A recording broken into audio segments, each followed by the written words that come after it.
যদি তোমার বয়স 18 নিচে হয়ে থাকে তাহলে তুমি গেমটা খেলা ভুলে যাও, কারণ 4 আগস্ট গেমের ভিতরে এমন 4টা আপডেট আসবে যেখানে কিন্তু চাইলেও তুমি 3 ঘন্টার বেশি গেমই খেলতে পারবা না। তাহলে কিন্তু 1 নম্বরে আছে এজ ভেরিফিকেশন। 4 তারিখ যখনই গেমে লগইন করবে 2 স্টেপ এজ ভেরিফিকেশন যাবে। যদি তোমার বয়স 18 নিচে হয় বা 18 হয় তাহলে কিন্তু তুমি তোমার নিজের নাম্বার দিয়ে ইজিলি গেমে লগইন করতে পারবা। বাট তোমার বয়স যদি 18 নিচে হয় বা তোমার নিজের যদি কোনো নাম্বার না থাকে তাহলে কিন্তু তোমার বাবা মায়ের নাম্বার দিয়ে এখানে লগইন করতে হবে। শুধু যে নাম্বার হইলেই হবে এমনটা না, তাদের নাম্বারে কিন্তু একটা ওটিপিও যাবে। সেই ওটিপিটা দিয়া কনফার্ম দিলেই গেমে ঢুকে যাবে। এখন আসে 2 নাম্বার আপডেটে প্লে টাইম লিমিট। যাদের বয়স 18 বছরের নিচে তারা কিন্তু চাইলেও একদিনে 3 ঘন্টার বেশি গেমই খেলতে পারবে না। আর যাদের বয়স 18 বেশি তারা কিন্তু দিনে 6 ঘন্টার মতো গেম খেলতে পারবে। যারা বিয়ারের ভিতরে লিডার বোর্ডে উঠতা মানে লাখ লাখ স্কোর করতা, তারা এখন থেকে এগুলো ভুলাই যাও। না তোমার আইডি 4-5 জনকে দিয়ে পুশ দিতে পারবা, না 24 ঘন্টা রিজন পুশ দিতে পারবা। 3 নাম্বার আপডেট হচ্ছে ব্রেক রিমাইন্ডার। ধরো তোমার আইডি দিয়ে টানা 2 ঘন্টা গেম খেলছো, তখন কিন্তু অটোমেটিক্যালি গেম থেকে একটা নোটিফিকেশন আসবে যে তুমি অনেক সময় ধরে গেম খেলছো, এখন তোমাকে ব্রেক নিতে হবে। 4 নাম্বার আপডেট তো আরো ভয়ঙ্কর। সেটা দেখার আগে যারা এখনো তোমাদের নারুটো ভাইকে ফলো করে নাই, কষ্ট করে একটু ফলো করে দিও। আর এই ভিডিওটা শেয়ার করো তোমার সেই বন্ধুকে যে 24 ঘন্টায় শুধু গেম খেলে বা বিয়ার পুশ দিয়ে থাকে। 4 নাম্বার আপডেট হচ্ছে কিন্তু স্পেন্ডিং লিমিটস। এটা আমি তোমাদেরকে বুঝাই দিতেছি। যাদের বয়স হচ্ছে 18 বছরের নিচে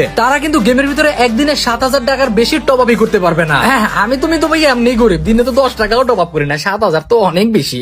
বাই বাই, আজকের মতো এই পর্যন্তই।